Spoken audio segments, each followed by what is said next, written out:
आज ज़्यादातर किसान खुद मिलावट कर रहे हैं अभी। गायों को चाहे केमिकल फीड दे रहे हैं, इंजेक्शंस दे रहे हैं। लेकिन हम तक ये बात कैसे पहुँच सकती है? मैंने बताया कि 2000 में एक गाय से शुरू की थी। मैं जीवन नगर से एक गाय साहिवाल लेके आया था। एक खेती में गाय के गोबर और गौमूत्र से खेती शुरू करते हैं। खेती में दही का उपयोग भी है, खेती में छाछ का उपयोग भी है, खेती में घी का उपयोग भी किया है। मेरे पास 10 एकड़ में करीब अंगूर था, तो उसमें मैं एक घी की स्प्रे किया करता था। इस सारी प्रक्रिया से बचने के लिए हम सब शहरवासी कैसे मतलब इस चीज़ को ध्यान में रख सकते हैं? क्योंकि गाँव में तो अक्सर लोग गायें पालते हैं, उनको तो पता होता है। चाहे आज ज़्यादातर किसान खुद मिलावट कर रहे हैं अभी। गायों को चाहे केमिकल फीड दे रहे हैं, इंजेक्शंस दे रहे हैं।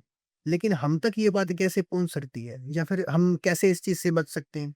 और या फिर जैसे आप बहुत मेहनत कर रहे हैं ऑर्गेनिक खेती करके गाय पालन करके इस तरीके की फार्मिंग करनी और दूध को आगे लेके जा रही हैं। तो क्या ये पूरा सफिशिएंट है कि सब तक पहुँच सकता है?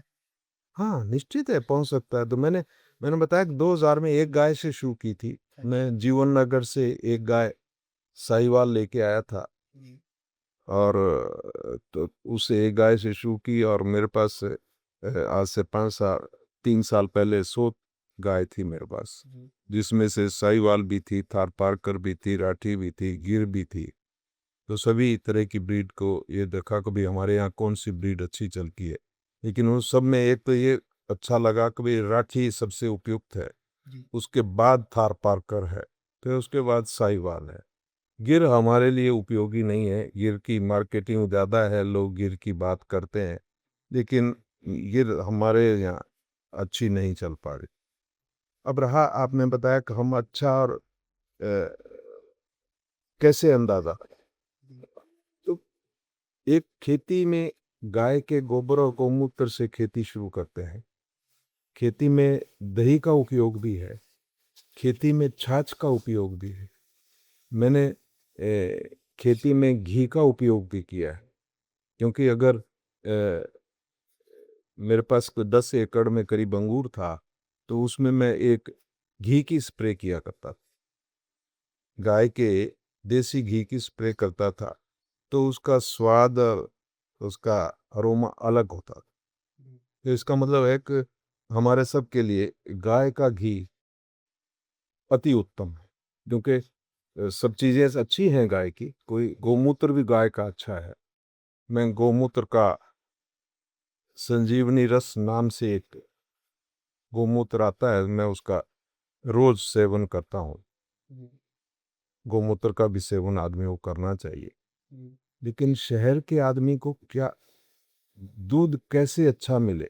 जी। ये बहुत बड़ा इश्यू है, कोई मामूली नहीं, क्योंकि शहर के आस-पास डेयरी नहीं होगी, ज़मीनें महँगी होंगी। जब ज़मीन महँगी होगी तो वही आदमी गाय नहीं पाल पाएगा, जी। क्योंकि गाय के लिए हरा चारा और उसका संकट रहेगा। और फिर गाय को खिला क्या रहे हैं? जी। गाय को अगर हम खिलाए ही केमिकल वाला फीड रहे हैं, हरा चारा भी हमने यूरिया और डीएपी का है और पेस्टिसाइड्स स्प्रे करके उसको हमने तरोताज़ा रखा हुआ है, तो निश्चित रूप से गाय के 24 घंटे में दूध में असर करे। आप गाय को प्याज के ऊपर का छिलका हरा-हरा खिलाओ। अगले दिन आज खिलाया है तो 24 घंटे बाद गाय के दूध में आपको प्याज की स्मेल आएगी। गाय को आपने अगर ज्वार खिलाई है, तो ज्वार जैसी स्मेल आएगी 24 घंटे बाद। अगर गाय को आपने जो है ग्वार खिलाया है, ग्वार का फीड दिया है, जी। तो ग्वार जैसी स्मेल आएगी। तो जिस पशुधन में, जिस गौ माता में 24 घंटे बाद जो हम खिला रहे हैं वैसा ही दूध निकल रहा है। जी। तो हम जो कुछ ज़हर खिला रहे हैं तो निश्चित रूप से दूध भी में भी ज़हर ही है। लेकिन हम ये चाहते हैं कि अगर कोई किसान बंधुओं से मेरा निवेदन रहेगा कि भई हम अपने लिए भी कुदरती खेती से अन्न उपजाएँ और वही खाएँ और गाय को भी वैसा ही खिलाएँ। गाय को अगर अच्छा खिलाएँगे तो गाय दूध अच्छा देगी जी। और दूध अच्छा होगा तो घी अच्छा होगा। उसकी छाछ अच्छी होगी। जी। तो ये गाय पे ही है, खिला क्या रहे हैं?